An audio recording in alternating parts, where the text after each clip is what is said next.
പ്രദായിനെ ഗൗരകഥാമതായ നഗരഗ്രാമതാരിണെ നമാമോ വിഷ്ണുപാദായ കൃഷ്ണപ്രേഷ്ഠായ ഭൂതലെ ശ്രീമദേ ഭക്തിവേദാന്ത സ്വാമിനിധി നാമിനെ നമസ്തേ സരസ്വതീ ദേവി ഗൗരവാണി പ്രചാരിണെ നിർവിശേഷ ശൂന്യവാദി പാശ്ചാത്യദേശതാരിണെ ജയ ശ്രീകൃഷ്ണ ചൈതന്യ പ്രഭു നിത്യാനന്ദ ശ്രീ അദ്വൈത ഗദാധര ശ്രീവാസാദി ഗൗരഭക്തവൃന്ദ ഹരേ കൃഷ്ണ കൃഷ്ണ കൃഷ്ണ ഹരേ ഹരേ ഹരേ രാമ രാമ രാമ ഹരേ ഹരേ ഹരേ കൃഷ്ണ കൃഷ്ണ കൃഷ്ണ ഹരേ ഹരേ ഹരേ രാമ രാമ രാമ ഹരേ ഹരേ ഹരേ കൃഷ്ണ കൃഷ്ണ കൃഷ്ണ ഹരേ ഹരേ ഹരേ രാമ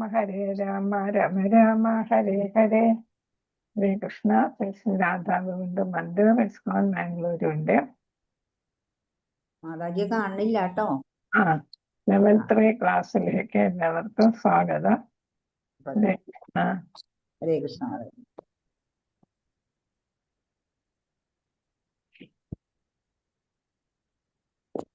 കൃഷ്ണ. അപ്പൊ മന്ത്രം ചൊല്ലിക്കോളൂ. ചൊല്ലിക്കോളൂ. ഹരേ കൃഷ്ണ. മന്ത്രം 10 ആരാ ചൊല്ലുന്നേ? ഞാൻ ചൊല്ലാം മാതാജി. അന്യത് ഏവാഹുർ വിദ്യയ അന്യത് ആഹുർ അവിദ്യയ ഇതി ശുശ്രുമാധീരാണാം യേന തദ്വിജചക്ഷിരേ ചക്ഷിരേ. ഹരേ കൃഷ്ണ മാതാജി. ഹരേ കൃഷ്ണ. ആര് ചൊല്ലുന്നു? ഹരേ കൃഷ്ണ.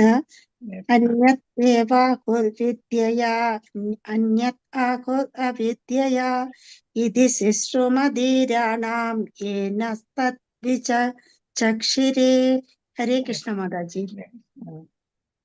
ഹരേ കൃഷ്ണ മാതാജി.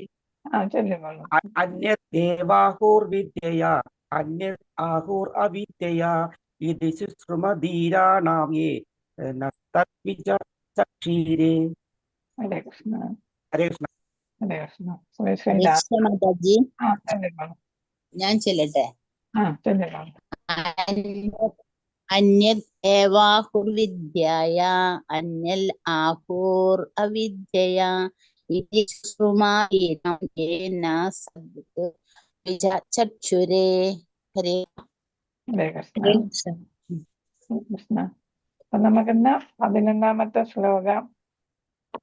മാതാജി എനിക്കൊരു വിഷമമുണ്ട് മാതാജി. ക്ലാസ് തുടങ്ങുമ്പോൾ പറഞ്ഞോട്ടെ? പറഞ്ഞു മാതാജി. ഇന്നലെ ക്ലാസ്സിലെ സമയത്ത് ഞാൻ അവസാനത്തെ സമയത്ത് ഞാൻ ഉറങ്ങിപ്പോയി.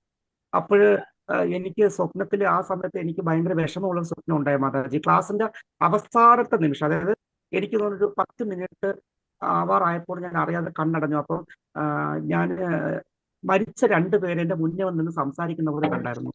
എനിക്ക് ഭയങ്കര ഒരു വിഷമമായി പോയി. കാരണം വെച്ചാൽ എന്റെ അമ്മയുടെ അനിയത്തിയും അമ്മയുടെ അനിയന്റെ മോനും എന്റെ അടുത്ത് വന്ന് നിന്ന് സംസാരിച്ചു. അനിയന്റെ മോൻ കരയുന്നതായിട്ട് എനിക്ക് തോന്നി. ഭയങ്കര വിഷമം വന്നു. കണ്ണു തുറന്നപ്പം ക്ലാസ് നടക്കുന്നു. എനിക്ക് ഭയങ്കര രാത്രി ഉറക്കാൻ പറ്റിയില്ല. അപ്പൊ കൂടുതൽ പ്രാവശ്യം നാമം ജപിച്ചാൽ മതി പ്രഭു. അപ്പൊ എനിക്ക് അതാണ് ഞാൻ മാതാജി പറഞ്ഞത്. അവരെല്ലാം ഭഗവാന്റെ അടുത്ത് പോയി എന്നാണല്ലോ നമ്മൾ വിശ്വസിക്കുന്നത്.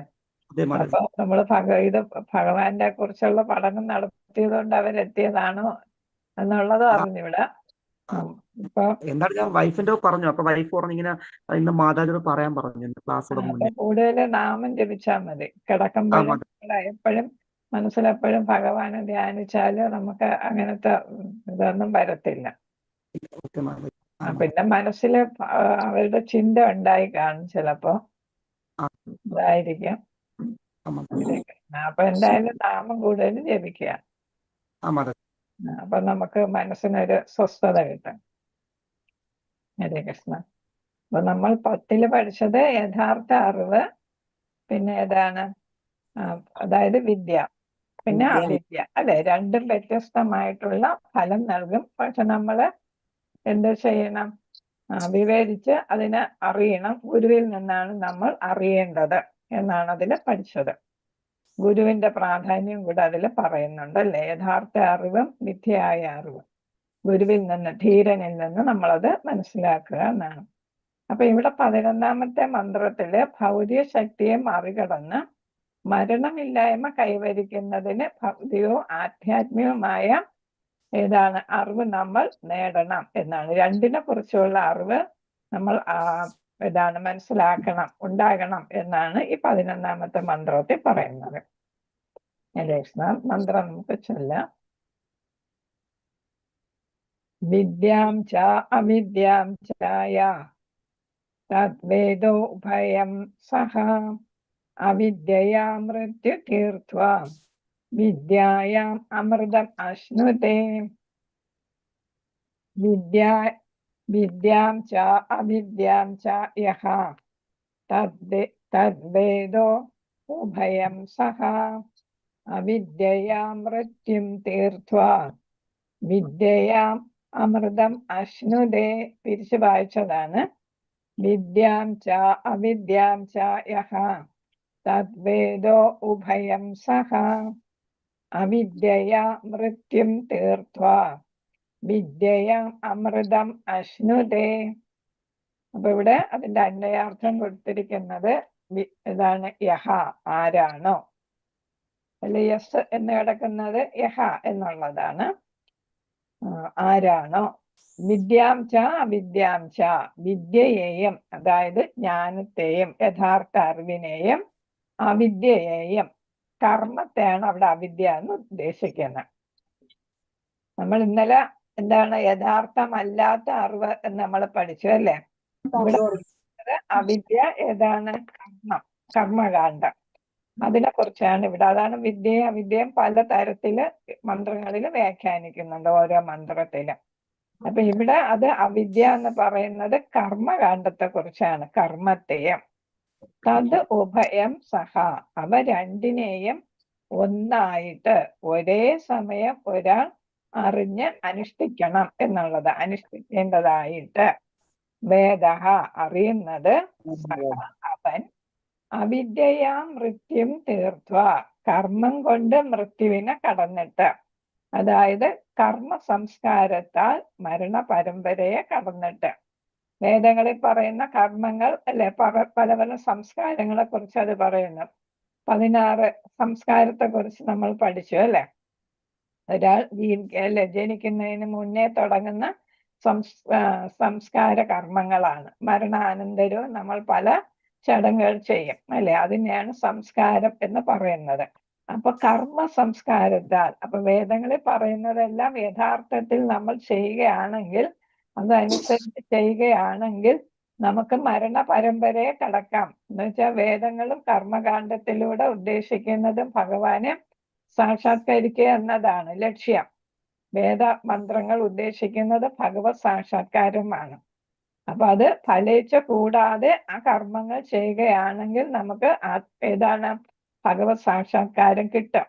അപ്പൊ അതുകൊണ്ടാണ് സംസ്കാരത്താൽ, കർമ്മ സംസ്കാരത്താൽ മരണ പരമ്പരയെ കടന്നിട്ട് എന്ന് പറയുന്നത്. എന്നിട്ട് എന്താ വേണം? വിദ്യയാ, ജ്ഞാനം കൊണ്ട്, അതായത് ജ്ഞാന സംസ്കാരത്താൽ അമൃതം അശ്നുതേ, കൈവല്യത്തെ അനുഭവിക്കുന്നു, അതായത് മരണമില്ലാത്ത അവസ്ഥയെ അനുഭവിക്കുന്നു. അപ്പൊ നമ്മൾ അവിദ്യ യഥാർത്ഥത്തിൽ കർമ്മ അല്ലെ, വേദങ്ങളിൽ പറയുന്ന കർമാനുഷ്ഠാനങ്ങൾ നമ്മൾ നന്നായിട്ട് ചെയ്യുകയാണെങ്കിൽ നമുക്ക് എന്ത് ചെയ്യാം? മരണ പരമ്പരയെ കടക്കാം. എന്നിട്ട് എന്ത് ചെയ്യുന്നു? ജ്ഞാന സംസ്കാരം കൊണ്ട്, വിദ്യ കൊണ്ട് എന്ത് ചെയ്യുന്നു? നമ്മൾ മരണമില്ലാത്ത അവസ്ഥയെ അനുഭവിക്കുന്നു. പരമ്പര കടന്നിട്ട് നമ്മൾ എന്ത് ചെയ്യുന്നു? മരണമില്ലാത്ത അവസ്ഥ എന്ന് വെച്ചാൽ പിന്നെ നമ്മൾ പുനർജനിക്കുന്നില്ല. ജനിച്ചാലല്ലേ മരണമുള്ളൂ. അപ്പൊ നമ്മൾ എന്ത് ചെയ്യുന്നില്ല? പിന്നെ ജനിക്കുന്നില്ല. അതുകൊണ്ട് അവിടെ പറയുന്നത് അവിദ്യയെയും നമ്മൾ അറിയണം, വിദ്യയെയും അറിയണം. അതായത് കർമ്മ സംസ്കാരത്തെയും അറിയണം, ജ്ഞാന സംസ്കാരത്തെയും അറിയണം. അപ്പൊ രണ്ട് സംസ്കാരത്തെയും, കർമ്മ സംസ്കാരത്തെയും ജ്ഞാന സംസ്കാരത്തെയും നമ്മൾ അറിഞ്ഞാല് നമുക്ക് എന്ത് ചെയ്യാം? ഈ മരണചക്രത്തിൽ നിന്ന്, നമുക്ക് ജനന മരണചക്രത്തിൽ നിന്ന് മോചനം കിട്ടുന്നു എന്നാണ്. മരണത്തെ നമ്മൾ അതിജീവിക്കുന്നു. വീണ്ടും എന്താണ്? മരണത്തെ അതിജീവിച്ചാൽ നമുക്ക് പിന്നെയും ജനിക്കേണ്ടി വരുന്നില്ല എന്നാണ് ഇവിടെ പറയുന്നത്. മരണമില്ലാത്ത കൈവല്യ അവസ്ഥ. അതാണ് കൈവല്യം എന്ന് പറയുമ്പോൾ മരണമില്ലാത്ത അവസ്ഥയാണ്. അതിന് നമുക്ക് അനുഭവിക്കാൻ സാധിക്കും. അപ്പൊ ഇവിടെ വിദ്യ അവിദ്യ രണ്ടും പറയുന്നുണ്ട്. ഇവിടെ അവിദ്യ എന്ന് പറയുന്ന കർമ്മ സംസ്കാരത്തെയും വിദ്യ എന്ന് പറയുന്നത് ജ്ഞാന സംസ്കാരത്തെയുമാണ് ഇവിടെ ഉദ്ദേശിച്ചിരിക്കുന്നത്. അപ്പൊ രണ്ടും അറിയണം. ഒരേ സമയം നമ്മൾ അത് അറിയണം എന്നാണ്. ഒന്ന് മാത്രം അറിഞ്ഞാൽ പോരാ, രണ്ടും അറിഞ്ഞാല് കർമ്മത്തിനേക്കാൾ നമുക്ക് ജ്ഞാനം എന്ന് മെച്ചമായിട്ട് വരുന്നു അല്ലേ? അപ്പൊ രണ്ടിനെ നമ്മൾ ഒരേപോലെ അറിഞ്ഞിട്ടാണ് നമ്മൾ എന്താണ് ആത്മസാക്ഷാത്കാരം നേടേണ്ടത്. ഇനി അങ്ങോട്ട് പോകുമ്പോൾ വേറെ തരത്തിലുള്ള വ്യാഖ്യാനങ്ങളും വരാം. അപ്പൊ അജ്ഞാനത്തെയും ജ്ഞാനത്തിന്റെയും പ്രക്രിയകൾ ഒരേ സമയം അറിയുന്നവന് മാത്രമേ ജനന മരണ ചക്രത്തെ അതിക്രമിച്ച് ആസ്വദിക്കാനായിട്ട് സാധിക്കൂ എന്നാണ് ഇവിടെ പറയുന്നത്. ഹരേ കൃഷ്ണ. അപ്പൊ ഇവിടെ എന്താണ് വിദ്യ, ജ്ഞാനം, പിന്നെ ഏതാണ് അവിദ്യ, അജ്ഞാനം. അപ്പൊ ഇവിടെ അജ്ഞാനം എന്ന് പറയുന്നത് ഏതാണ്? കർമ്മം അല്ലെ? കർമ്മ സംസ്കാരം. വിദ്യ എന്ന് പറയുന്നത് ജ്ഞാന സംസ്കാരം, അതായത് അത് ആധ്യാത്മികം. കർമ്മ അല്ലെങ്കിൽ അവിദ്യ എന്ന് പറയുന്നത് ഭൗതിക ജ്ഞാനം അല്ലെ? അപ്പൊ ഭൗതിക ജ്ഞാനത്തെ കുറിച്ചും അറിയണം, ആധ്യാത്മിക ജ്ഞാനത്തെ കുറിച്ചും അറിയണം. അപ്പൊ ഭൗതിക ജ്ഞാനത്തിനെ കുറിച്ച് അറിഞ്ഞ ആളിനെ ആധ്യാത്മിക ജ്ഞാനത്തിന്റെ മേന്മ മനസ്സിലാക്കാനായിട്ട് പറ്റൂ അല്ലെ? അപ്പൊ രണ്ടിനെ കുറിച്ചും അറിയണം. അപ്പൊ വിദ്യയെയും അവിദ്യയെയും കർമ്മ സംസ്കാരത്തെയും ജ്ഞാന സംസ്കാരത്തെയും ഒരേപോലെ അറിയുന്ന ആളിനെ എന്ത് സാധിക്കൂ? മരണചക്രത്തെ അതിക്രമിച്ച് അമൃതത്വം ആസ്വദിക്കാനായിട്ട് പറ്റൂ. അമൃതത്വം എന്ന് വെച്ചാൽ ശാശ്വതത്വം അല്ലെ? അപ്പൊ ശാശ്വതമായിട്ട് പിന്നെ ജനിക്കുന്നും മരിക്കുന്നുമില്ല. അപ്പൊ യോഗപ്രാപ്തി, അതായത് ഭഗവാനുമായിട്ട് ഏതാണ് ബന്ധം സ്ഥാപിക്കാൻ ആഗ്രഹിക്കുന്ന ഒരാൾ കർമ്മയോഗ പ്രകാരം കർമ്മം ചെയ്ത് അന്ധകരണ പരിശുദ്ധി നേടുന്നതിനോടൊപ്പം ജ്ഞാനയോഗം കൊണ്ട് വിദ്യയും നേടുന്നു. ജ്ഞാനവും കർമ്മവും ഒരാൾക്ക് ഒരേ സമയം ചെയ്യേണ്ടതാണ്. അപ്പൊ രണ്ടും ഒരേപോലെ അറിയണം. അപ്പൊ കർമ്മയോഗ പ്രകാരം നമ്മൾ എന്ത് ചെയ്യുന്നു? ഇതാണ് ഫലം ഇച്ഛിക്കാതെ കർമ്മങ്ങൾ ചെയ്യുകയാണെങ്കിൽ, അനുഷ്ഠാനങ്ങളെല്ലാം ചെയ്യുകയാണെങ്കിൽ അവിടെ നമുക്ക് എന്താണ് പറ്റുന്നത്? ഹൃദയ പരിശുദ്ധി നേടാനായിട്ട് സാധിക്കും. മാലിന്യങ്ങളെല്ലാം അല്ലെ, പല ജന്മങ്ങളായിട്ട് കുന്നുകൂടിയിട്ടുള്ള അടിഞ്ഞുകൂടിയിട്ടുള്ള മാലിന്യങ്ങളെല്ലാം ശുദ്ധീകരിക്കപ്പെടും, മാറി നീക്കം ചെയ്ത് ഹൃദയം ശുദ്ധീകരിക്കപ്പെടും. അപ്പൊ എന്നിട്ട് എന്താണ്? ഭഗവാനെ കുറിച്ചുള്ള യഥാർത്ഥ ജ്ഞാനം നേടണം. നമ്മൾ ഭഗവാന്റെ അംശമാണ്, നമ്മൾ അണുവാണ്, ഭഗവാൻ വിഭുവാണ്, നമ്മൾ ആത്മാവാണ്, ഭഗവാൻ എന്താണ് പരമാത്മാവാണ് എന്നൊക്കെയുള്ള ജ്ഞാനം നേടി എന്ത് ചെയ്യണം? അത് വിദ്യ അല്ലെ? ജ്ഞാനം എന്ന് പറയുമ്പോൾ വിദ്യ അല്ലെ? അവിദ്യ എന്ന് പറയുന്ന കർമ്മം. കർമ്മത്തിലൂടെ കർമ്മയോഗയിൽ നമ്മൾ എത്തും. കർമ്മകാണ്ഡത്തിലൂടെ നമ്മൾ കർമ്മയോഗയിലെത്താം. അപ്പൊ കർമ്മയോഗയിലെത്തി നമ്മൾ അഷ്ടാംഗ ഇതാണ് 8 സ്റ്റെപ്സ് പഠിച്ചില്ലേ? അപ്പൊ അത് അഷ്ടാംഗ യോഗയിൽ പഠിച്ചത്. കർമ്മകാണ്ഡത്തിൽ നിന്ന് കർമ്മയോഗയിലെത്തി, പിന്നെ ജ്ഞാനയോഗയിലെത്തി, പിന്നെ അവസാനം നമ്മൾ ഭക്തിയോഗയിലെത്തുന്നു എന്ന് നമ്മൾ പഠിച്ചിട്ടുണ്ട്. അപ്പൊ ഇവിടെ എന്താണ്? അപ്പോ കർമ്മയോഗയും മനസ്സിലാക്കണം, ജ്ഞാനയോഗയും മനസ്സിലാക്കി ഒരേ സമയം മനസ്സിലാക്കിയാല് അദ്ദേഹത്തിന് ഭൗതികതയിൽ നിന്നും ഏത് മെച്ചമാണ്? ആധ്യാത്മികത മെച്ചമാണെന്ന് മനസ്സിലാക്കാനായിട്ട് സാധിക്കും. നമുക്ക് തെറ്റും ശരിയും വേർതിരിച്ചറിയണമെങ്കിൽ തെറ്റേത് ശരി ഏതെന്ന് നമ്മൾ അറിയണം അല്ലെ? കൊച്ചുകുട്ടിയൊക്കെ തെറ്റും ശരിയും അറിഞ്ഞൂടാ. അതുകൊണ്ടാണ് അവർ അബദ്ധത്തിലൊക്കെ ചാടുന്നത്. ഇപ്പൊ തീയിൽ തൊടരുത്, തൊട്ടുകൂടാ, കൈ പൊള്ളും എന്ന് കൊച്ചുകുട്ടിയൊക്കെ അറിഞ്ഞൂടാ. അത് വലിയവർക്ക് അറിയാം അല്ലെ? അപ്പൊ അവിടെ ഒരു തെറ്റാണ് എന്ന് വെച്ചാൽ അറിവില്ലായ്മയാണ് കുട്ടികൾ കാണിക്കുന്നത്. അതേസമയം മുതിർന്നവർക്ക് അറിയാൻ കൈ പൊള്ളു എന്നല്ലേ? അതാണ് തെറ്റും ശരിയും വേർതിരിച്ചറിയാനായിട്ടുള്ളതാണ്. അപ്പം നമ്മൾ തെറ്റിനെയും ശരിയെയും അറിഞ്ഞിരിക്കണം, തെറ്റേത് ശരിയേത്. അപ്പൊ സങ്കല്പ സ്വരൂപമായ സംസാരത്തെ, അതായത് അവിദ്യയെ, നമ്മൾ സംസാര സാഗരത്തിലാണ് കിടക്കുന്നത് അല്ലെ? ഭൗതിക ലോകം എന്ന് പറയുന്ന സംസാര സാഗരമാണ്. അപ്പൊ ഈ സംസാര സാഗരത്തെ അല്ലെങ്കിൽ അവിദ്യയെ ജയിക്കലും കൈവല്യ സ്വരൂപനായ ഭഗവാനെ, അതായത് വിദ്യയെ പ്രാപിക്കുകയും ഈ രണ്ട് ഘടകങ്ങൾ ഒന്നിച്ച് പ്രായോഗികമാക്കിയാല് ലക്ഷ്യമായ ആത്മീയ ഗേഹത്തിൽ എത്താൻ സാധിക്കും. ഗേഹം എന്ന് വെച്ചാൽ വീട്, ആത്മീയ ഗേഹം എന്ന് വെച്ചാൽ ഭഗവാന്റെ ധാമത്തിൽ എത്താനായിട്ട് സാധിക്കും എന്നാണ്. അപ്പൊ അവിദ്യയും വിദ്യയും വേണം. സങ്കല്പ സ്വരൂപമായ സംസാരം എന്നാ പറഞ്ഞതല്ലേ, നമ്മളുടെ ഇത് മായയാണ് അല്ലേ. അപ്പൊ ഈ മായയെ നമ്മൾ അതികടന്ന് വേണം ഇവിടെ എത്താനുള്ള യഥാർത്ഥ ലോകത്തില് എത്താനുള്ളത്. യഥാർത്ഥ ലോകം എന്ന് പറഞ്ഞാൽ ഭഗവത് ധാമം അല്ലെ, അവിടെ എത്തേണ്ടത് എന്നാണ്. അപ്പൊ നമ്മൾ എന്ത് ചെയ്യണം? നിഷ്കാമ കർമ്മ സ്വരൂപമായ കർമ്മയോഗം കൊണ്ട് ഇന്ദ്രിയ സുഖഭോഗം എന്ന സംസാര സാഗരത്തെ നശിപ്പിക്കണം. അപ്പൊ നമ്മൾ എന്ത് ചെയ്യണം? നിഷ്കാമം അല്ലെ, ഫലം ഇച്ഛിക്കാതെയുള്ള കർമ്മമാണ് കർമ്മയോഗം എന്ന് പറയുന്നത് അല്ലെ. അതുകൊണ്ട് എന്ത് നശിപ്പിക്കണം? ഇന്ദ്രിയ ഭോഗം. നമ്മൾക്ക് എപ്പോഴും ഇന്ദ്രിയങ്ങളെ സൂചിപ്പിക്കലാണ്, ആസ്വാദനമാണ് നമ്മൾ ചെയ്യുന്നത്. ആ ഇന്ദ്രിയ ഭോഗത്തെ, അതെന്താണ്? ഈ നമ്മളെ ലൗകിക ജീവിതം അല്ലെ, ലൗകിക ജീവിതം, അതിനെയാണ് സംസാര അർണവം സമുദ്രം എന്ന് പറയുന്നത്. സംസാര അർണവം സമുദ്രം, അതിനെന്ത് ചെയ്യണം? നമ്മൾ നശിപ്പിക്കണം. അപ്പൊ ഇന്ദ്രിയ സുഖലോലുപതയെ നമ്മൾ നിഷ്കാമ കർമ്മയോഗം വഴി നശിപ്പിക്കുക. അതാണ് ഇവിടെ അവിദ്യ കൊണ്ട് ഉദ്ദേശിക്കുന്നത്. അതോടൊപ്പം തന്നെ സർവം അഖിലം ബ്രഹ്മ എന്ന് വെച്ചാൽ എല്ലാം നമ്മളെ ഈശാവാസ്യം ഇതം സർവം എന്ന് നമ്മൾ പഠിച്ചില്ലേ. ആ ജ്ഞാനം കൊണ്ട് ഈശാവാസ്യം ഇതം സർവം എന്ന അറിവ് കൊണ്ട്, അതായത് വിദ്യ കൊണ്ട് കൈവല്യ പ്രാപ്തി നേടണം. ഭഗവാനെ നമ്മൾ പ്രാപിക്കണം. കൈവല്യം എന്ന് പറയുമ്പോൾ ഏതാണ്? ഭഗവാനെ പ്രാപിക്കല്, ധാമത്തെ പ്രാപിക്കല്, സ്വന്തം ഗ്രഹം അതാണ് അല്ലെ, അവിടെ എത്തണം വിദ്യ കൊണ്ട്. അപ്പൊ ഉത്കൃഷ്ട ജ്ഞാനം കൊണ്ട് നമ്മൾ എവിടെ എത്തണം? വിദ്യ കൊണ്ട് നമ്മൾ ഭഗവത് പദം നേടണം എന്നാണ്. അപ്പൊ ആധ്യാത്മികവും ഭൗതികവുമായ ജ്ഞാനത്തിന്റെ സന്തുലിത ക്രമീകരണത്തിലൂടെ ഒരു ബാലൻസ്ഡ് പോക്കാണ് അല്ലെ. ബാലൻസിങ് ത്രാസ് ബാലൻസ് അല്ലെ. അപ്പൊ രണ്ടും ഒരേപോലെ നിൽക്കണം. ഒന്നിന് തൂക്കം കൂടുതലും ഒന്നിന് തൂക്കം കുറവുമാകരുത് എന്നാണ്. രണ്ടും ഒരു ബാലൻസ്ഡ് ആയിട്ട് പോകണം. അതാണ് സന്തുലിത ക്രമീകരണത്തിലൂടെ നമുക്ക് ലക്ഷ്യപ്രാപ്തിയായ ഭഗവത് ധാമത്തിൽ എത്താം. അപ്പൊ നിഷ്കാമ കർമ്മയോഗത്തിലൂടെ നമുക്ക് എന്താണ്? ഈ മരണചക്ര സംസാര അർണവത്തെ കടക്കാം അല്ലെ. ജ്ഞാനയോഗത്തിലൂടെ നമുക്ക് എന്താണ്? ഭഗവത് ധാമത്തിൽ എത്താം. അപ്പൊ രണ്ടും ഒന്ന് തന്നെയല്ലേ. സംസാര സാഗരം കടക്കുന്നതും ഭഗവാനിൽ എത്തുന്നതും ഒന്ന് തന്നെയാണ് അല്ലെ. അപ്പൊ കർമ്മയോഗ വഴി നമ്മൾ എന്ത് ചെയ്യുന്നു? നിഷ്കാമ കർമ്മം ചെയ്ത് ആ സംസ്കാരത്താൽ മരണത്തെ നമ്മൾ അതികടക്കുന്നു.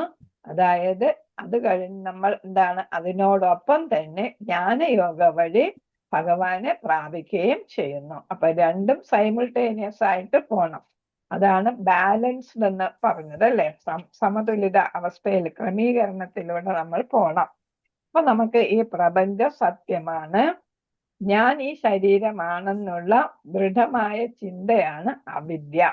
അവിദ്യ കൊണ്ടാണ് നമ്മൾ വിചാരിക്കുന്നത് ഞാൻ ശരീരമാണ്, ഈ ലോകം എന്താണ്? ശരിയായിട്ടുള്ള യാഥാർത്ഥ്യമാണ്. നമ്മൾ ഭഗവത്ഗീതയിൽ പഠിച്ചു. ഇതെന്താണ്? ഭഗവത് ധാമത്തിന്റെ ഒരു ഛായ മാത്രമാണ് അല്ലെ. ഏത് മരത്തിന്റെ കാര്യം നമ്മൾ പഠിച്ചത്?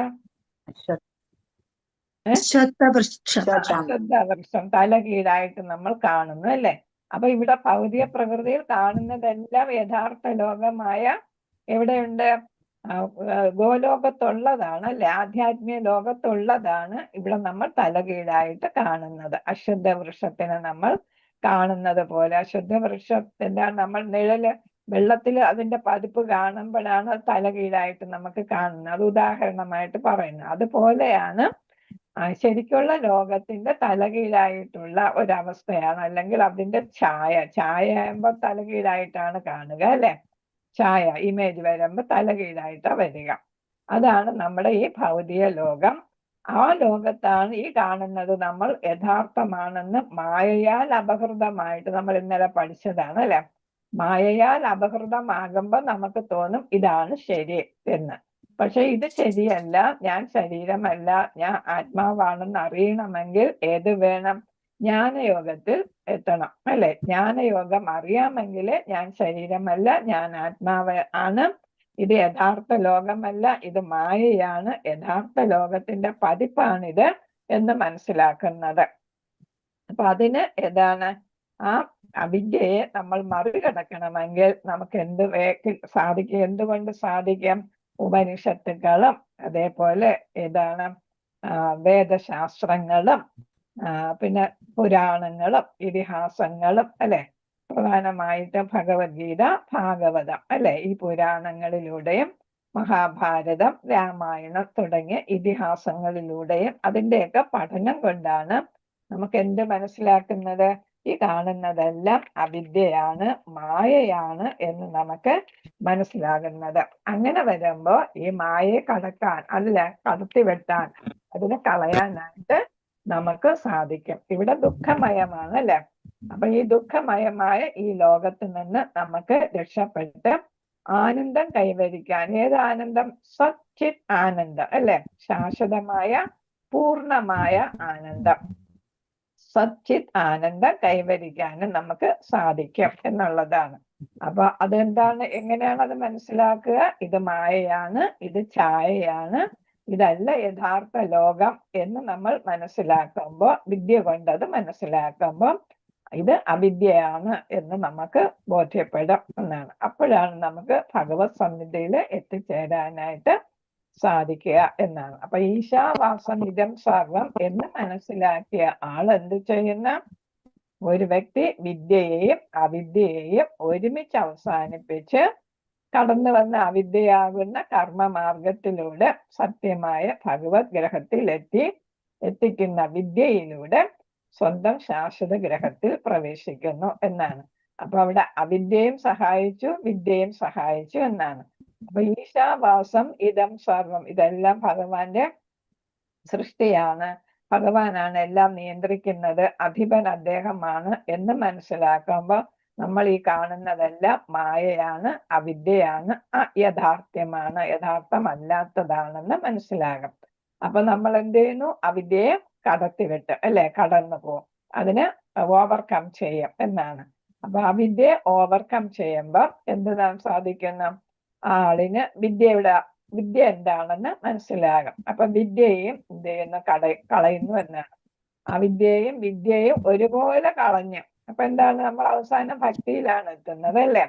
അപ്പൊ കർമ്മം കളഞ്ഞു, കർമ്മയോഗയും കളഞ്ഞു, ജ്ഞാനയോഗയും കളഞ്ഞു, നമ്മൾ എവിടെ എത്തുന്നു?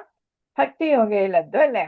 അപ്പൊ രണ്ടിനെയും കളയുന്നു. അവിദ്യയെയും വിദ്യയെയും നമ്മൾ കളഞ്ഞിട്ട് എവിടെ എത്തുന്നു? ഭഗവത് ഭക്തിയിൽ മാത്രം അല്ലെ. അവിടെ എത്തുമ്പോഴാണ്, അതിലൂടെയാണ് നമ്മൾ ഭഗവാന്റെ ധാമത്തില് എത്തിച്ചേരാനായിട്ട് സാധിക്കുന്നത്. അതാണ് യഥാർത്ഥമായിട്ടുള്ള ഗൃഹം എന്നാണ്. അപ്പൊ നമുക്കിനി സ്ലൈഡ് ഇത്രയുമാണ് ഇതിൽ പറഞ്ഞിരിക്കുന്നത്.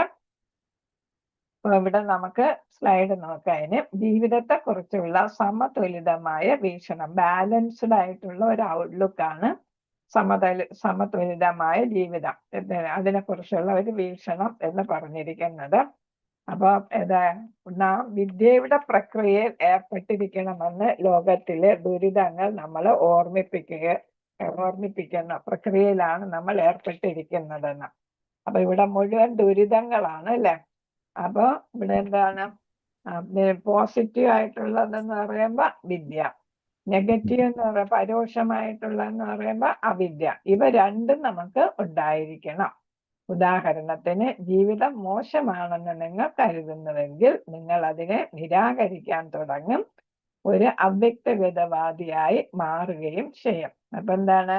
ഇത് ജീവിതം അത്ര സുഖകരമല്ല എന്ന് തോന്നുമ്പോഴാണ് നമ്മൾ എന്തിലോട്ട് അങ്ങോട്ട് ശ്രദ്ധിക്കുന്ന, ആധ്യാത്മികതയിലോട്ട് ശ്രദ്ധിക്കാനായിട്ട് തുടങ്ങാം എന്നാണ് ഇവിടെ പറയുന്നത്. അപ്പൊ നമുക്ക് എപ്പോഴും ഏത് വേണം? രണ്ടും വേണം.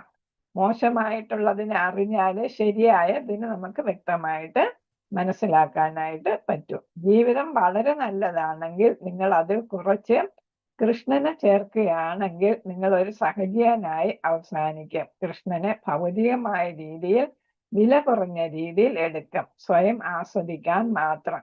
അപ്പൊ എല്ലാം നല്ലതാണ്, പക്ഷെ അപ്പൊ എന്താണ്? നമ്മൾ ഇച്ചിരി കൃഷ്ണന്റെ ഇത് ഇരുന്നോട്ടെ എന്ന് വിചാരിക്കാം. അപ്പൊ നമ്മൾ എന്താണ്? ഭക്തിയിൽ, ശരിയായിട്ടുള്ള ഭക്തിയിൽ നമ്മൾ എത്തുന്നില്ല. അതാണ് സഹജിയൻ എന്ന് പറയുന്നത്. അപ്പം നമ്മൾ ശരിയായിട്ടുള്ള ഭക്തിയിൽ എത്താതെ ഭൗതികമായിട്ടുള്ള രീതി, ഭൗതികതയിൽ നമ്മൾ ആസ്വദിക്കുന്നു, അതില് കൃഷ്ണനെയും കൂടെ ഓർക്കുന്നു, അത്രേ ഉള്ളൂ. ശരിയായിട്ടുള്ള ഭക്തി നമുക്ക് വരുന്നില്ല. അപ്പം സ്വന്തം ആസ്വാദനത്തിന് വേണ്ടിയിട്ട് അർത്ഥം, അതൊക്കെ നമ്മൾ പല പല കാംക്ഷകളുണ്ടല്ലോ നമുക്കല്ലേ, ആർത്തൻ അർത്ഥ്യാർത്ഥി എന്നൊക്കെ നമ്മൾ പഠിച്ചിട്ടുണ്ടല്ലോ.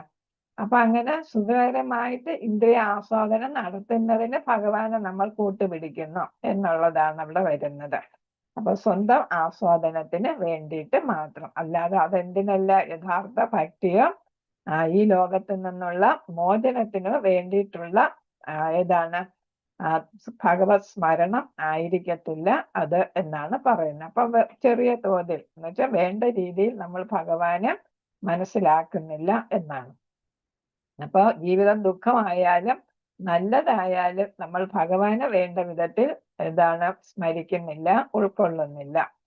സമചിത്തത പുലർത്തുക, ഭൗതിക ജീവിതത്തിന്റെ വൈകല്യങ്ങൾ കാണുക, ഇങ്ങനെയൊക്കെയുള്ള മോശമായ ഇടപാടിന്റെ പരമാവധി പ്രയോജനം നേടലായി അത് ഉപയോഗിക്കുകയും ചെയ്യാം. അപ്പൊ നമ്മൾ ഭഗവാനെ വേണ്ട വിധത്തിൽ മനസ്സിലാക്കാനായിട്ട് ശ്രമിക്കുന്നില്ല എന്നാണ് ഇവിടെ പറഞ്ഞിരിക്കുന്നത്. അപ്പൊ ഭൗതിക ലോകത്തിലെ ഈ ദുരിതങ്ങൾ ജഡപദാർത്ഥങ്ങളുമായുള്ള നമ്മുടെ, അതായത് ആത്മാവിന്റെ പൊരുത്തമില്ലായ്മ അനുസ്മരിപ്പിക്കാൻ നേരിട്ടല്ലാതെ സഹായിക്കുന്നു.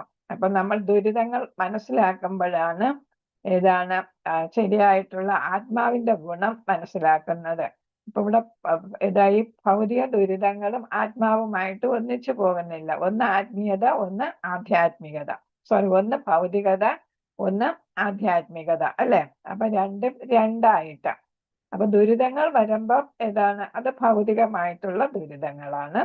അതേസമയം ജഡപദാർത്ഥങ്ങളുമായിട്ടുള്ള നമ്മുടെ പൊരുത്തമില്ലായ്മ മനസ്സിലാക്കുന്നത് ആധ്യാത്മികമായിട്ടുള്ളതാണ്. അപ്പൊ വിദ്യയുടെ അഥവാ അതീന്ദ്രിയമായ ജ്ഞാനത്തിന്റെ സംസ്കാരത്തിൽ വ്യാപൃതനാകും. അപ്പൊ ദുരിതങ്ങൾ വരുമ്പോ നമ്മൾ വിദ്യയുടെ പ്രാധാന്യം, അവിദ്യ നമ്മൾ മനസ്സിലാക്കി കഴിയുമ്പോഴാണ് വിദ്യയുടെ പ്രാധാന്യം അറിയുന്നത്. ഇവിടെ ചിത്രം കാണിച്ചിരിക്കുന്നു. ദുഃഖത്തിൽ വീണ ആളിനെ ഭഗവാൻ ഗരുഡ വാഹനത്തിൽ വന്ന് രക്ഷപ്പെടുത്തുന്നത്, അല്ലെ? അപ്പൊ അവിടെ ഭഗവാൻ നമ്മളെ എങ്ങനെ രക്ഷിക്കും എന്നുള്ളത് വിദ്യ കൊണ്ടാണ് മനസ്സിലാക്കുന്നത്, ജ്ഞാനം കൊണ്ടാണ് ഒരാൾ മനസ്സിലാക്കുന്നത്. താഴെ വീണ് കിടക്കുന്ന ആളാണെങ്കിലോ അയാൾ അവിദ്യയിൽ മുങ്ങിക്കിടക്കുകയാണ്, അല്ലെ? സമുദ്രം, അവിദ്യയാകുന്ന ഈ ഭൗതിക സമുദ്രത്തിൽ മുങ്ങിക്കിടക്കുകയാണ്. അപ്പൊ അവിടെ രക്ഷിക്കാനായിട്ട് ആരെത്തുന്നുണ്ട്? നമ്മൾ ആധ്യാത്മിക തലത്തിൽ നമ്മൾ അല്ലെങ്കിൽ ഭക്തിയിലോട്ട് തിരിയുകയാണെങ്കിൽ നമുക്ക് ആരുടെ കാരുണ്യം കിട്ടും? ഭഗവാന്റെ കാരുണ്യം കിട്ടും എന്നാണ് ഇവിടെ കാണിച്ചിരിക്കുന്നത്. അപ്പൊ ഭൗതികമായിട്ടുള്ള സംസാര അർണവത്തെ മുഴുകി കിടക്കുന്നവരെ രക്ഷിക്കാനായിട്ട് ആത്മീയ ലോകത്ത് നിന്ന് ഭഗവാൻ എത്തും. പക്ഷെ നമ്മൾ ഭഗവാനെ കുറിച്ചുള്ള ജ്ഞാനം വേണം, ഭഗവാന് ഭക്തിയും ഉണ്ടാകണം, എങ്കിലേ അത് സാധ്യമാകും എന്നാണ്. അല്ലെങ്കിൽ നമ്മൾ മുങ്ങിത്താഴും, അല്ലെ? ഹരേ കൃഷ്ണ. അതിനിവിടെ ഒരു പനിയുടെ ഉപമ കൊടുത്തിരിക്കുന്നത് പറയുന്നത് എന്താണെന്ന് വെച്ചാല്, പനി എന്ന് പറയുമ്പോ തന്നെ അത് നമുക്ക് എന്തൊക്കെ അസുഖങ്ങളുണ്ട് എന്നുള്ളതിന്റെ ഒരു ലക്ഷണമായിട്ടാണ്. ഇവിടെ ഒരു ഡോക്ടറുണ്ട്, ഡോക്ടർ ശരിയായിട്ട് അറിയാവും പറയുന്നത്, അല്ലെ? പനി ഉണ്ടെങ്കിൽ നമുക്ക് എന്തൊക്കെ അസ്വസ്ഥതകളുണ്ട് എന്നുള്ളതിന്റെ ഒരു ലക്ഷണമാണ് പനി എന്ന് പറയുന്നത്. അപ്പൊ അത് നമ്മൾ പനിയെ മാറ്റണം. അത് ഡിഗ്രി കൂടും തോറും നമുക്ക് തീവ്രത കൂടി വരികയാണ്. അപ്പൊ നമ്മൾ നമ്മുടെ നോർമൽ ടെമ്പറേച്ചറിലോട്ട് അതിനെ കൊണ്ടുവരണം. ഇപ്പൊ 105 ഡിഗ്രി പനി ഉണ്ടെങ്കിൽ അത് 107, 108 ഒന്നും ആകാനായിട്ട്, അപ്പൊ നമ്മുടെ ജീവൻ തന്നെ അപകടത്തിലാവും, അല്ലെ? അപ്പൊ അത് നോർമൽ ടെമ്പറേച്ചറായ 98.6 നമ്മൾ കൊണ്ടുവരണം എന്നാണ് പറയുന്നത്. അപ്പൊ അത് പറയുന്നതിന്റെ കാര്യം എന്താണെന്ന് വെച്ചാല്, ഒരു രോഗിക്ക് ഇന്ദ്രിയ സുഖം ആസ്വദിക്കണമെങ്കിൽ എന്ത് വേണം? ആരോഗ്യം വീണ്ടെടുക്കേണ്ടതുണ്ട്. ഇവിടെ ഇന്ദ്രിയ സുഖത്തിനെ കുറിച്ചല്ല നമ്മൾ പഠിക്കേണ്ടത്. അപ്പൊ നമ്മൾ ഇവിടെ മനസ്സിലാക്കേണ്ടത് നമുക്ക് ആത്മീയമായിട്ടുള്ള പ്രവർത്തനങ്ങൾ. ഇപ്പൊ തന്നെ നമുക്ക് എന്തെങ്കിലും അസുഖങ്ങൾ വരുമ്പോ നമുക്ക് നാമം ചൊല്ലാൻ പറ്റുന്നില്ല, പൂജ നടത്താൻ പറ്റുന്നില്ല, ക്ഷേത്രത്തിൽ പോകാൻ പറ്റുന്നില്ല, അല്ലെ?